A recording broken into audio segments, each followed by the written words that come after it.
चुनाव का मौसम आते ही राजनेता बरसाती मेंढक की तरह अपना रंग बदलना शुरू करते हैं, अपना स्थान बदलना शुरू करते हैं। जी, कुछ ऐसा ही प्रतीत हो रहा है आगामी हरियाणा विधानसभा चुनाव से पहले। हरियाणा में हाल ही में जिस तरीके से देश भर में लोकसभा के चुनाव संपन्न हुए हैं, इन चुनाव में भारतीय जनता पार्टी और कांग्रेस पार्टी एक बराबर धड़े पर आकर के खड़ी हो गई। 5 सीटों पर बीजेपी ने जीत हासिल की और 5 सीटें कांग्रेस के खाते में चली गई। ऐसे में कांग्रेस पार्टी तो जो सियासी हाशिए पर नजर आ रही थी, पिछले 10 सालों से हरियाणा की सियासत से रुखसत भी नजर आ रही है, उसके लिए तो एक बड़ा बूस्टर जैसा था।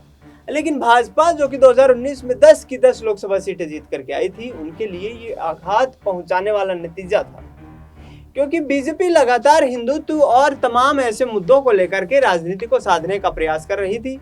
लेकिन हरियाणा में किसान आंदोलन का एक बड़ा इम्पैक्ट देखने को मिला। उस इम्पैक्ट को देखते हुए नतीजा ये रहा कि 5 लोकसभा सीटें बीजेपी ने गंवा दी। अब हरियाणा में विधानसभा चुनाव की बारी है। हरियाणा में 3 महीने के बाद विधानसभा के चुनाव होने वाले हैं। कांग्रेस पार्टी जोश से लबरेज दिखाई दे रही है और लोकसभा चुनाव में मिली जीत के नतीजों के आधार पर राजनीतिक रणनीतियां तैयार करने में जुटी हुई है।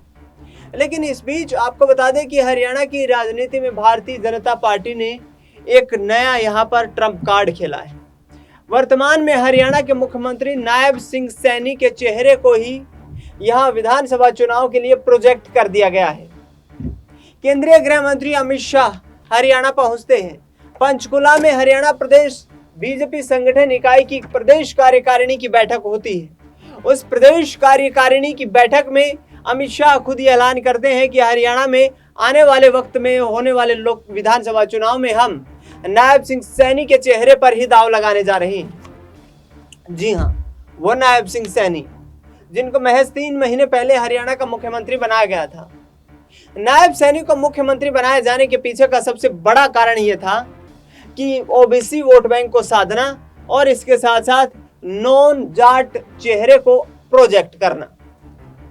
पिछले 10 सालों में देखा जाए तो हरियाणा में भारतीय जनता पार्टी ने किसी भी जाट चेहरे को इतना बड़ा सियासी आधार नहीं दिया है, बशर्ते मनोहर लाल खट्टर खुद पंजाबी कौम से आते हैं, बिरादरी से आते हैं और वही हरियाणा के 9.5 साल तक मुख्यमंत्री बने रहे थे।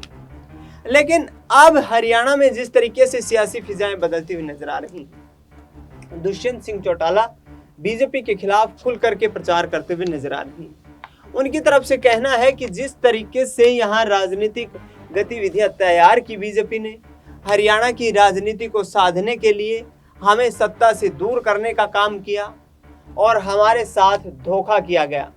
उस धोखे का सबक अब हरियाणा में विधानसभा चुनाव में जेजेपी यहाँ पर बीजेपी को सिखाने वाली। कांग्रेस पार्टी की बात करें तो कांग्रेस पार्टी अकेले दम पर ही विधानसभा चुनाव में जीत दर्ज करने के तमाम यहाँ पर दावे पेश करते हुए नजर आ रही है।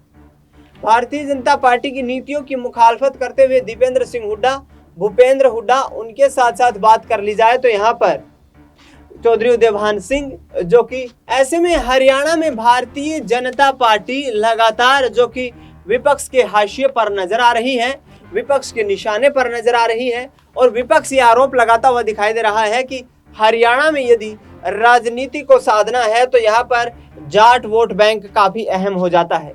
इस लोकसभा चुनाव में भी हमने देखा कि किसान आंदोलन का जबरदस्त असर देखने को मिला। बता दें आपको कि जननायक जनता पार्टी को तमाम 10 लोकसभा सीटों पर जमानत बचाने के लिए जद्दोजहद करनी पड़ी और तमाम 10 के 10 प्रत्याशी अपनी जमानत जब्त करवाते हुए नजर आए। ऐसे में दुष्यंत सिंह चौटाला इन दिनों विधानसभा चुनाव की तैयारियों में जुटे हुए हैं। उनकी तरफ से ये कहना है कि हरियाणा में आगामी वक्त में हम जननायक जनता पार्टी की चाबी से ही विधानसभा का ताला खोलने वाले। आपको बता दें दर्शकों कि कांग्रेस पार्टी ने 5 लोकसभा सीटों पर जीत दर्ज की है, जिसमें एक लोकसभा सीट रही रोहतक लोकसभा सीट, जहां दीपेंद्र सिंह हुड्डा 3 लाख से अधिक वोटों से जीत करके आए हैं और वो राज्यसभा के सांसद थे।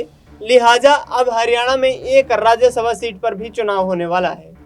वहां पर दुष्यंत चौटाला ने साफ तौर पर कहा है कि यदि विपक्ष की ओर से साझा कैंडिडेट राज्यसभा में भेजा जाता है तो जेजेपी समर्थन करने को तैयार है, यानी कि साफ तौर पर कांग्रेस पार्टी का समर्थन देने की बात यहाँ पर दुष्यंत चौटाला करते हुए नजर आ रही है। इसके साथ साथ बात करें तो यहाँ पर भूपेंद्र सिंह हुड्डा और उनके करीबी माने जाने वाले हरियाणा प्रदेश कांग्रेस कमेटी के प्रधान चौधरी उदयभान सिंह ने यहाँ राव इंद्रजीत सिंह को निशाना बना ली। राव इंद्रजीत सिंह को यहाँ पर एक तरीके से स्टैंड बाय सीएम तक कहते हुए नजर आए कि वो एक ऐसे नेता हैं जो कि हरियाणा बीजेपी में सबसे कद्दावर नेता है यदि राजनीतिक आधार पर या अनुभव के आधार पर देखा जाए तो, लेकिन फिर भी उनको दरकिनार कर दिया गया। राव इंद्रजीत सिंह लोकसभा चुनाव के दरमियान जिस तरीके से चुनाव प्रचार करते हुए नजर आ रहे थे, उसी वक्त से या यूं कहें कि नायब सिंह सैनी को मुख्यमंत्री बनाया गया था, उसी वक्त से बीजेपी हाईकमान से नाखुश नाराज नजर आ रहे हैं। राव इंद्रजीत सिंह का कहना है कि हरियाणा के लोग मुझे मुख्यमंत्री के तौर पर देखना चाहते हैं। हरियाणा में सियासी आधार तय करने के लिए हमारी पार्टी प्रतिबद्ध है। राव इंद्रजीत सिंह चुनावी रणनीतियों के लिए चुनाव नहीं लड़ता, बल्कि लोगों की हितों की, उनके हकों की लड़ाई लड़ने के लिए लड़ता है। और ऐसे में मैं अब मुख्यमंत्री की कुर्सी के लिए कुछ भी कर गुजरने को तैयार हूं। वर्ष 2014 में जिस वक्त राव इंद्रजीत सिंह भारतीय जनता पार्टी में शामिल हुए थे, उसके बाद उनको गुरुग्राम लोकसभा सीट से जीत मिली। गुरुग्राम से जीतने के बाद वह केंद्रीय कैबिनेट मंत्री स्वतंत्र प्रभार बनाए गए और वही सिलसिला अब तक लगातार चलता आ रहा है। लेकिन राव इंद्रजीत सिंह ने 2024 के लोकसभा चुनाव प्रचार में भी ये कहा था कि 4 जून के बाद हरियाणा का सियासी मानचित्र बदलने वाला है। उस वक्त ये कयास लगाए जा रहे थे कि राव साहब या तो बड़े यहाँ पर विधायकों की संख्या बल के साथ पार्टी से बगावत करेंगे या किसी नए राजनीतिक संगठन का उदय करेंगे। लेकिन लड़ाई काफी अहम है और काफी दिलचस्प हो चुकी है, क्योंकि एक तरफ दुष्यंत चौटाला कांग्रेस पार्टी का समर्थन देने की बात करते हुए नजर आ रहे हैं, तो दूसरी तरफ भारतीय जनता पार्टी के तमाम वो दिग्गज नेता यहाँ नाखुश नजर आ रहे हैं, जिन नेताओं को यहाँ बीजेपी हाईकमान को जिस तरीके से उनके फैसले लिए गए और उनको बड़ा पद ना दिया गया। हरियाणा में यही हाल अनिल विज का है। अनिल विज भी जिस तरीके से नायब सिंह सैनी के शपथ ग्रहण समारोह के बाद गुस्से से लाल बाहर होकर के निकले थे और उन्होंने कहा कि नायब सिंह सैनी को चीफ मिनिस्टर बनाना मेरे लिए एक बॉम्बसेल जैसा था। ऐसे में आगामी वक्त में राजनीतिक लड़ाई और भी ज्यादा बढ़ती हुई नजर आ सकती है। लोकसभा चुनाव के दौरान मनोहर लाल खट्टर ये कहते हुए नजर आए थे कि यहाँ पर भीतर घात ने पार्टी को नुकसान पहुंचाया है, यानी कि उन नेताओं की नाराजगी यहाँ पर हार का कारण बनी है। एक जो सियासी जमीन मजबूत थी, उस जमीन को कमजोर करने का कारण बनी है, जिसके आधार पर पार्टी 10 लोकसभा सीटों पर जीत दर्ज करने के बावजूद भी 5 सीटों पर आ जाती है। मनोहर लाल खट्टर के खिलाफ भी जबरदस्त किसानों की एंटी इनकम्बेंसी देखने को मिली थी, लेकिन करनाल लोकसभा सीट से चुनाव जीतने में कामयाब रही। फिलहाल दर्शकों देखा जाए तो बीजेपी के लिए रास्ता काफी आसान नहीं है हरियाणा का। हरियाणा में सरकार चलाने के लिए 46 विधायकों का 90 विधानसभा सदस्यता वाली विधानसभा में होना आवश्यक है, लेकिन यह संख्या बल महज 45 का है।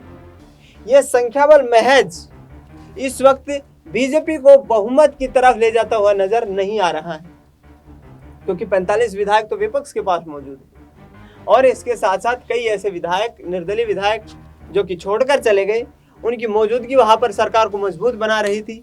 अब भूपेंद्र सिंह हुड्डा भी ये कहते हुए नजर आ रहे हैं कि हरियाणा में सरकार जल्द ही गिरने वाली है, क्योंकि और भी कई विधायक यहाँ से पार्टी का साथ, बीजेपी का साथ छोड़ने वाले हैं। कांग्रेस की परिस्थितियां भी कुछ सामान्य नहीं है। तो शाम से विधायिका और पूर्व हरियाणा सरकार में कैबिनेट मंत्री रही किरण चौधरी भी अब कांग्रेस का दामन छोड़कर भारतीय जनता पार्टी में शामिल हो चुकी है। देखना यह होगा कि हरियाणा में आने वाले लोक विधानसभा चुनाव में किस तरीके से रणनीतियां तैयार की जाती है। क्षेत्रीय दलों की भूमिका काफी अहम हो जाएगी, क्योंकि यहाँ पर अन्य राजनीतिक दल भी दलित वोट बैंक को साधने में प्रमुखता के साथ आगे बढ़ने वाली मायावती की पार्टी और अब चंद्रशेखर भी आजाद भी ऐलान कर चुके हैं कि हम हरियाणा में विधानसभा चुनाव लड़ने का ऐलान करने वाले हैं। इसी के साथ साथ आम आदमी पार्टी भी सक्रियता के साथ अपने संगठन को आगे बढ़ा रही है, मजबूत कर रही है। तो हरियाणा में क्या टक्कर सीधी बीजेपी और कांग्रेस में देखने को मिलेगी, और क्या यहाँ पर जो अन्य क्षेत्रीय दल हैं या अन्य राष्ट्रीय पार्टियां आकर के इस मुकाबले को और भी ज्यादा त्रिकोणीय बना देंगी। फिलहाल इस खास कार्यक्रम में इतना ही। देश दुनिया की तमाम बड़ी खबरों के लिए आप देखते रहिए SPN 9 न्यूज।